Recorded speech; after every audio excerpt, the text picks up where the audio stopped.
विश्वसुंदरी सुनसुराग कबीर साहब मंच पर विराजमान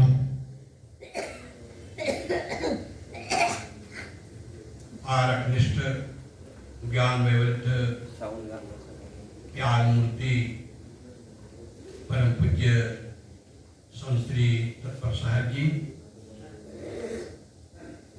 कबीर मंदिर बुरहानपुर से पधारे हुए श्रद्धेय संश्री साहब जी, हमारे दाहिनी ओर विराजमान आदरणीय संश्री प्रभाकर साहब जी, विरत विवेक संपन्न पूजनीय समाज, साधना संपन्न साधी बहने, धर्म प्रेमी सज्जनों, श्रद्धा मूर्ति देवी, आज हम सब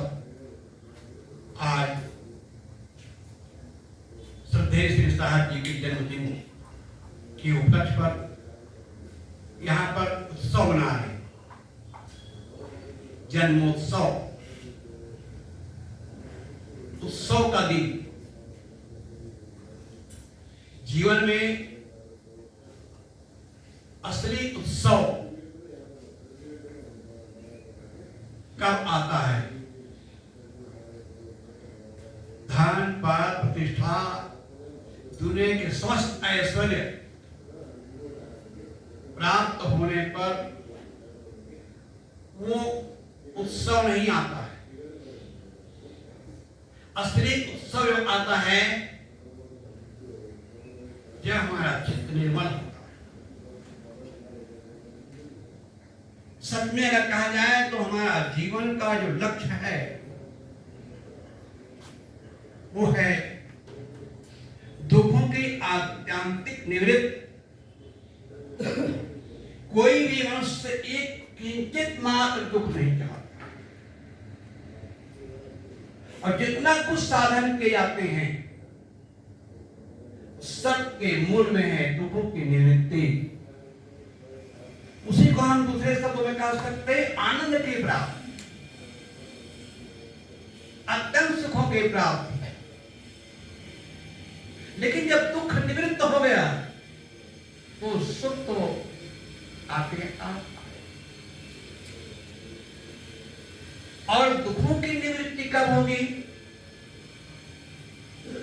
जब हमारे मन, वाणी और कर्म पवित्र हो।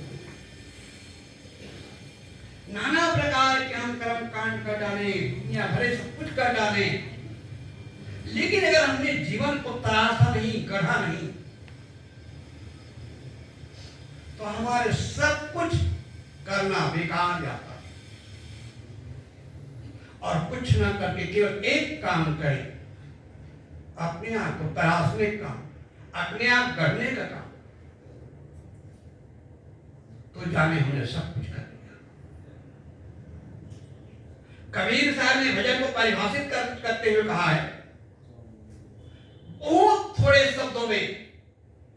कबीर साहब ऐसे महापुरुष थे जिन्होंने बड़ी सी बड़ी बातों को बहुत कम शब्दों में कहने माहिर थे।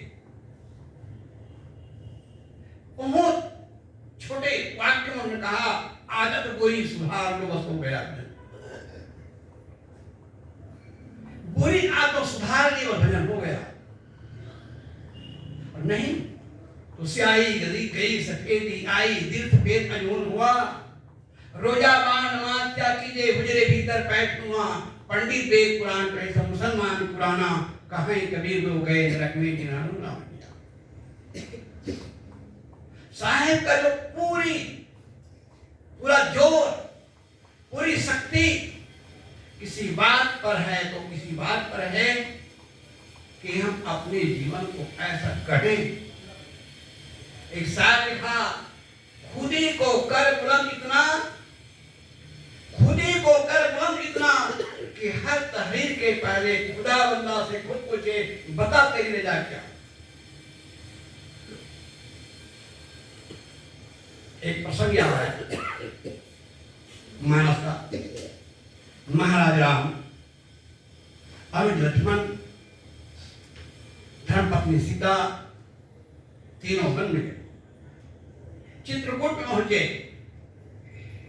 महर्षि वाल्मीकि का आश्रम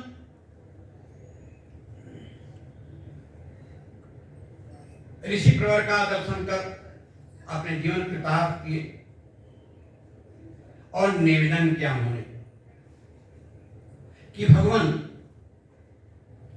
मेरे रहने लायक कोई स्थान बताइए जहां मैं निवास करूं,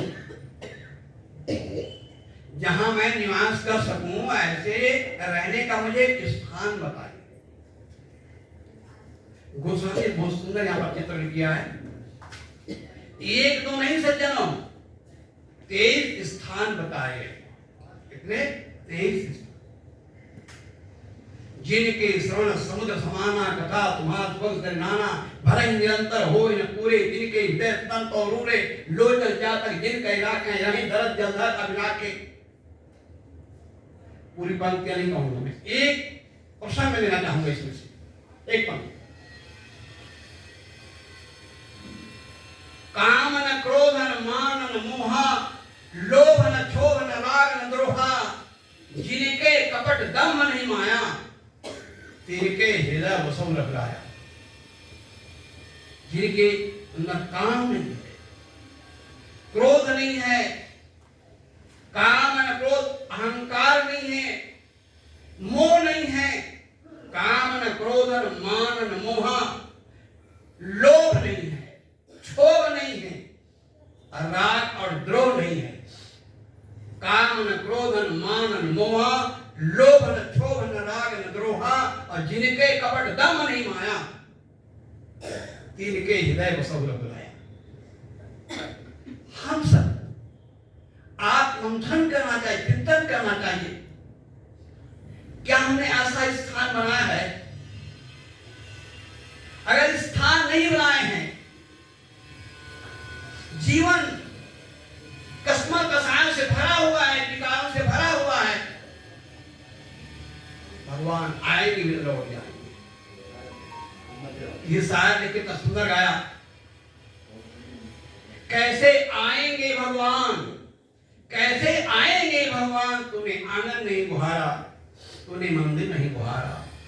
हर कोने कस्मा कसाय की लगी हुई है ढेरी, कहीं ज्ञान की किरण नहीं है, हर कोठरी अंधेरी, आंगन चौबारा अंधियारा। कैसे आएंगे भगवान, तूने आंगन। और संत कबीर साहब ने कहा, जो तू साचा बानिया सांची हाट लगाओ, अंदर झाड़ू दे के कूड़ा दूर भाव। हम घर में कितने बार झाड़ू लगाते हैं, फिर भी कचरा आ जाती है। इस जीवन में क्या झाड़ू लगाते हैं? एक दिन झाड़ू वाले सोचते हैं झाड़ू भी लगाना है, इस सत्संग में आकर के भी झाड़ू लगाना है। अपने अंदर कसायों को, विकारों को, दुर्गुणों को सब बटोर करके बाहर ये भजन। अब ये अगर जीवन में आया तो समझ लीजिए भजन हुआ, पूजन हुआ, साधना हुई। और जब ये आ जाता है, ये सद्गुण जब आ जाते हैं, जीवन निर्विकार हो जाता है, निर्मल हो जाता है। ऐसे जीवन बनाने के लिए साथ कर रहे हैं। कबीरा मन निर्मल भया, जैसे गंगा नीर पीछे पीछे हरि फिरे, कहा कबीर कबीर। अभी तक हम ये सुनते पढ़ते आ रहे हैं कि लोग भगवान के दर्शन के लिए पीछे जा रहे हैं कि भगवान दर्शन कीजिए, भगवान दर्शन कीजिए। भगवान के पीछे दौड़ रहे, कहीं 4 धाम 64 के, तो कहीं कहां घूम रहे हैं, पता नहीं कहां भटक रहे हैं, भगवान के पीछे घूम रहे हैं। और कबीर साहब ऐसे महान संत हुए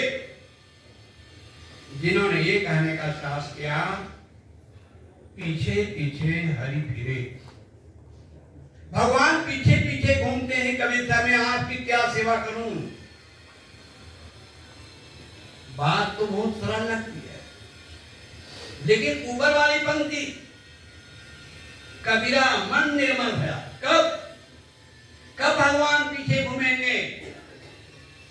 जब मन निर्मल।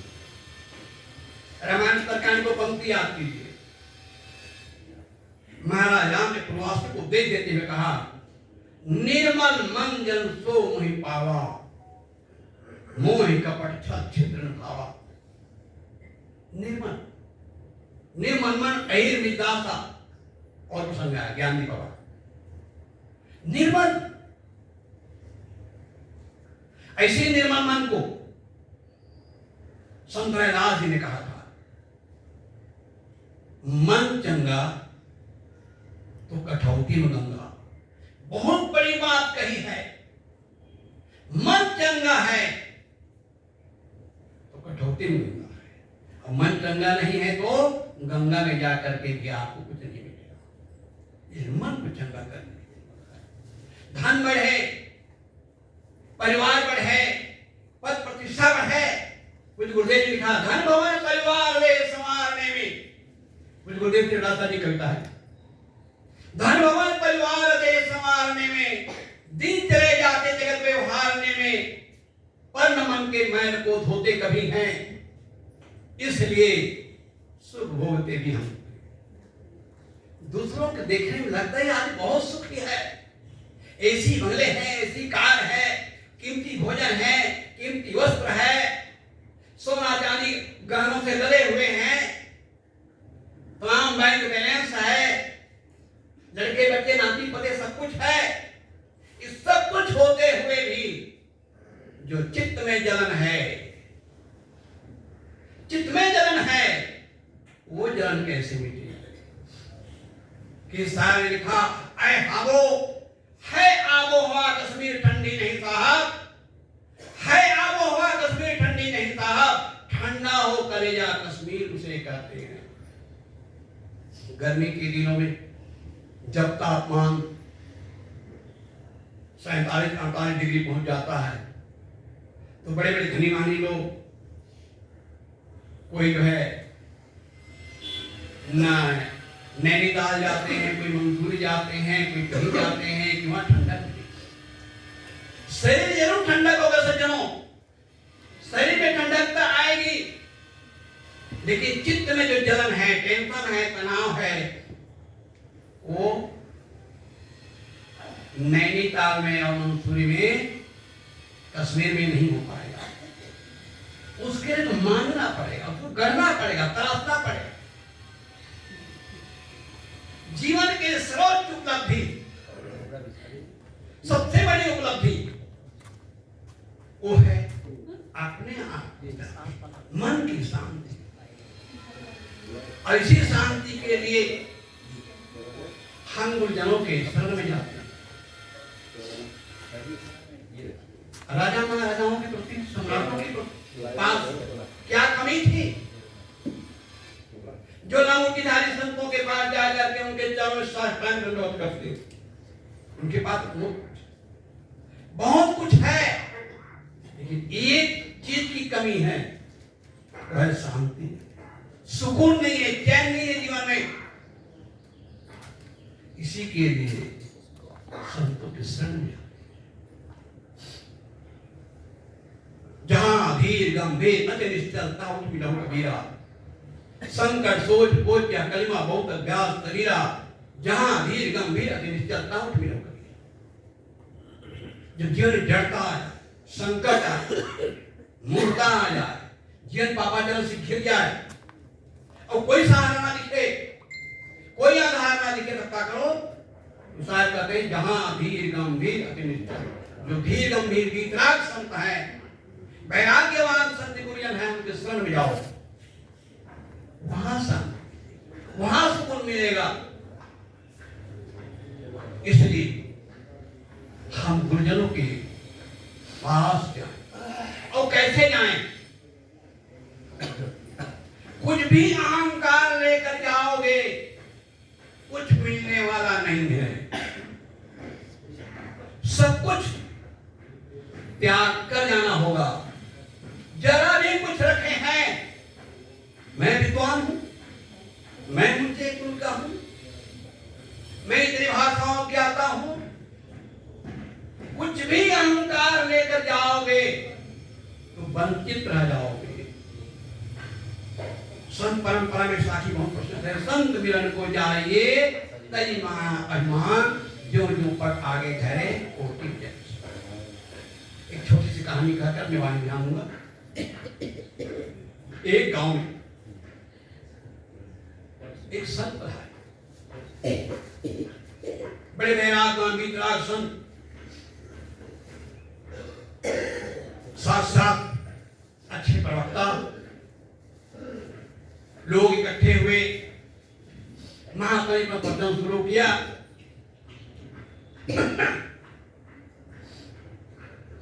इतने प्रभावशाली प्रवचन था कि एकदम लोग मंत्र मुग्ध से बिल्कुल सुनते रहे। प्रवचन समाप्त हुआ। एक ने पूछा कि संत भगवान ने पूछा नहीं आपको भोजन पानी हुआ है कि नहीं? संत ने कहा भाई आपका ही भोजन नहीं हुआ है। लोगों को बड़ा कष्ट हुआ। हम लोग भी कैसे लोग हैं, आए सुने, लेकिन भोजन जल पान तक भी नहीं पूछ पाए और महात्मा जी का भोजन भी नहीं हुआ है। निवेदन की संत भगवान चलिए हमारे भोजन ग्रहण कर लीजिए। महात्मा जी ने कहा भोजन तो करूंगा भाई, क्योंकि बिना अन्न के शरीर चलने वाला नहीं। लेकिन मेरा एक नियम है, मेरा एक शर्त है। कौन सा शर्त है महाराज? कि जो व्यक्ति अपने जीवन में 100 यज्ञ किया होता है उसके मैं भोजन करता हूं। आप जितने लोग बैठे हुए हैं इनमें से कोई व्यक्ति ऐसा है जिन्होंने अपने जीवन में 100 यज्ञ किया हो? 100 यज्ञ सब एक दूसरे से मिले। विचार यज्ञ करना अलग बात है, 100 यज्ञ। महात्मा जी कह रहे हैं 100 यज्ञ क्या होता है उनके भोजन करता हूं। सब बहुत अन्याय विनय किए, लेकिन महात्मा अपने नियम इतने पक्के थे और टस से मसूरे निराश होकर के लोग लौट आए अपने अपने घर, क्योंकि उसमें से कोई ऐसा आदमी नहीं जो 100 यज्ञ किया। गांव का मुखिया, बड़ा सज्जन, बड़ा भक्त आदमी, बड़ा संत सेवी, आज जो है वहां से ऐसे लौट रहा है जैसे जुआरी अपनी पूरी पूरी हार करके लौट रहा, एकदम निराश हताश। हम कितने अभागे हैं कि एक संत भोजन नहीं करा पा रहे हैं। आया, दलान में चारपाई पड़ी हुई थी, पड़ गए। छोटी बहू देखिए कि बापूजी यहां से गए सत्संग में, बड़े खुशी खुशी गए और आज लौट के आए ऐसे हताश, ऐसे निराश, जैसे कुछ लूट गया। आकर निवेदन किया, बाबूजी क्या कोई तकलीफ है? कोई दवाई ला दूं? डॉक्टर को ला दूं? मुखिया ने कहा बेटी कोई तकलीफ नहीं, न कोई डॉक्टर की जरूरत है न कोई दवाई की जरूरत। बहुत कहा फिर बाबूजी आप इतने दुखी, मैंने आपको अपने आज तक इतना दुखी इतना निराश कभी नहीं देखी। कारण क्या है? कारण बताइए, हो सकता है हम उसका निदान करें, उपाय करें। मुखिया ने कहा बेटी और कुछ नहीं है, हमारे गांव में संत आए, अच्छे वैराग्यवान संत है, रानी संपन्न संत है और साथ साथ अच्छे भक्त। जब बोलने लगता है कि अमृत ठहर रहे, लेकिन दुर्भाग्य यह है कि अब उस संत को भोजन नहीं करा पा रहे। हमारे गांव में संत भूखा पड़ा हुआ है। कष्ट इस बात की है और कुछ कष्ट। बहू ने कहा बाबूजी क्या हमारे यहाँ महात्मा जी खिलाने के लिए कुछ है नहीं? कहे सब कुछ है, लेकिन उनका सब इतना कठिन है कि हम पालन नहीं कर पा रहे, हम सब लाचार। ऐसा कौन सा करता है? बताया कि वो कह रहे हैं कि जो आदमी अपने जीवन में 100 यज्ञ किया होता है उनके यहाँ भोजन करता। और हमें से क्या, हमारे गांव नहीं, इस जिले में, इस प्रांत में कोई व्यक्ति ऐसा नहीं है जो अपने जीवन में 100 यज्ञ किया हो। और महात्मा का शर्त है जो 100 यज्ञ किया होता है उनके यहाँ भोजन करता। बहू सत्संगी परिवार से आई थी। जो सत्संगी परिवार से जो बहू आती हैं, क्योंकि संतों के पास बचपन से बैठती हैं, संतों की वाणी वचन सुनती हैं, उनके अंदर वो संस्कार अलग संस्कार होगा। बहू ने कहा कि बाबूजी चिंता छोड़ दी, मैं जाती हूं और संत जी को मैं लिवा लाऊंगी। मुखिया भी विश्वास नहीं हो रहा था, लेकिन बहू के निश्चय को देख करके और 2-4 सहेली उनके साथ में दे दिया, फूल माला और सब पूजन सामग्री लेकर के बहू पहुंचती महात्मा के पास और जा करके जो टकसाली जिंदगी हमारे कबीरपंथ में होती है, बंदो सन्मुख पारखी शीस भेंट धरि हाथ, बचन उचारो बंदगी सत्य प्रेम के साथ। ऐसे साखी कह करके जब 3 बार बंदगी की, महात्मा समझ गए कि विद्या जरूर लिवा जाए। निवेदन किए संत भगवान, मैं बहुत गरीबी हूं, बहुत बड़े मुखिया घर की बहू आज कह रही है कि संत भगवान मैं बहुत गरीब, मेरे घर चल करके चुनी भूसी आप ग्रहण कर लीजिए। संत ने कहा कि बेटी मेरा शर्त है, जो आदमी जीवन में सब क्या होता है उनके यहाँ भोजन करता हूं। तुम तो अभी बहुत कम उम्र की लग रही हो, क्या इतने कम उम्र में सब किया है? बहू कहती है कि संत भगवान मेरे मायके में गुरुजन पधारते थे, उनके पास बैठने का अवसर मिला। आप जैसे गुरुजनों से मैंने सुना है कि संत मिलन को जाइए तजमाया अभिमान, और जो जो पर आगे धरे कोटि जग समान। बस इतना ही कहना था। महात्मा ने कहा बेटी तू जीत गई, यही तो मैं देखना चाह रहा था। महात्मा जी को लिवा लाए।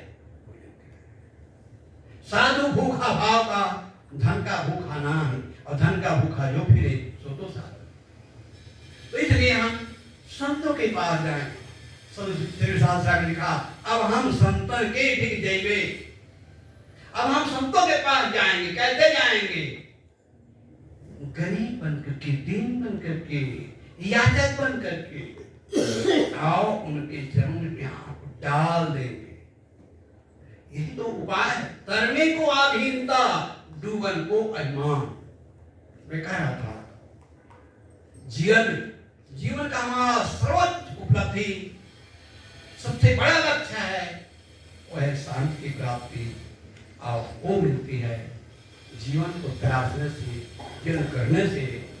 मैं कह रहा था कबीरा मन निर्मल भया जैसे गंगा नीर, और पीछे पीछे रह फिरे कबीर ज्यादा कुछ न कहते हुए आप सबको धन्यवाद देते हुए और साहब जी को उनके जन्मदिन के अवसर पर कोटि कोटि बधाई देते हुए मंगल कामना करता हूँ साहब सफाई हो और हम लोगों को और अधिक से अधिक सत्संग का लाभ आप देते रहें।